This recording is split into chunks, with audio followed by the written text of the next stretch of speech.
পাইথনে কিভাবে আমরা conditional statement আমাদের যেগুলো রয়েছে সেটা কিভাবে ইউজ করব। সি প্রোগ্রামিং এবং জাভাতে আমরা দেখেছি আমাদের অনেক কিছু ইউজ করতে হয় এই কন্ডিশনাল স্টেটমেন্টের জন্য, বাট পাইথনে কিন্তু সম্পূর্ণ ইজি। যেমন আমরা এখানে এক্স একটা ভেরিয়েবল ডিক্লেয়ার করছি, যেটার ভ্যালু আমরা অ্যাসাইন করেছি 7। ওকে, সো এরপরে জাস্ট আমরা এটা চেক করব 7 কি আমাদের ইভেন সংখ্যা না ওড সংখ্যা, সেটা আমরা। সো ফাইনালি আমরা একটু রান করে দেখি। সো শিফট F10 যদি আমরা ইউজ করি তাহলে আমাদের দেখা যাচ্ছে this is an odd number. Okay, কারণ আমরা জানি 7টা হচ্ছে বিজোড় সংখ্যা। সো এটা যদি আমরা 8 দিই, সরি এটা যদি আমরা 8 দিলাম এবং আবার যদি আমরা কোডটা রান করি, সেই ক্ষেত্রে কিন্তু বলছে this is an even number. Okay, 8 কিন্তু ইভেন নাম্বার, তার মানে আমাদের এই যে কন্ডিশনাল স্টেটমেন্ট এটা কিন্তু কাজ করতেছে। সো এখানে যদি আমরা আবার অন দেই, সেই ক্ষেত্রে কিন্তু আমরা আমাদের আবার ওড সংখ্যা দেখাবে। এই যে দেখেন this is a ode number. So এই যে স্টেটমেন্টটা জাস্ট এটা কিভাবে ইউজ করা, আমরা হচ্ছে যে সি প্রোগ্রামিং এ দেখেছিলাম বেশ কিছু জিনিস ইউজ করতে হচ্ছে। এখানে জাস্ট সিম্পল ইফ ইউজ করে আমরা যে ভেরিয়েবলটা ওইটা মডুলাস 2 করে যদি 0 সমান হয় তাহলে সেটা প্রিন্ট দিস ইজ অ্যান, অর্থাৎ যে স্টেটমেন্টটা থাকবে সেটা প্রিন্ট করবে।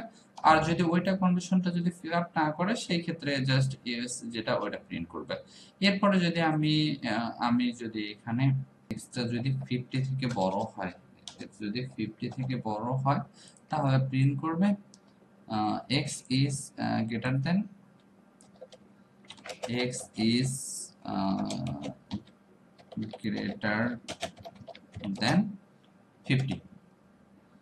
ওকে, এবং এখানে আরেকটা কন্ডিশন আমি যদি ইউজ করি যে x যদি 60 থেকে বড় হয় তাহলে বলবে x is greater than 60।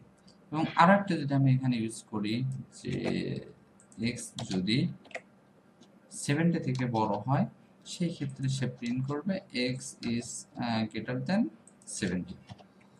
So আমরা এখন জাস্ট দেখব যে আমাদের এটার আউটপুটটা কি দেখায়।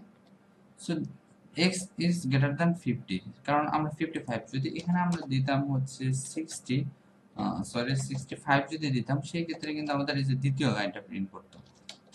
আমরা যদি আরেকবার রান করি, এই যে x is greater than 50 and 60, অর্থাৎ দুইটাই কিন্তু সে ফিল আপ করতেছে।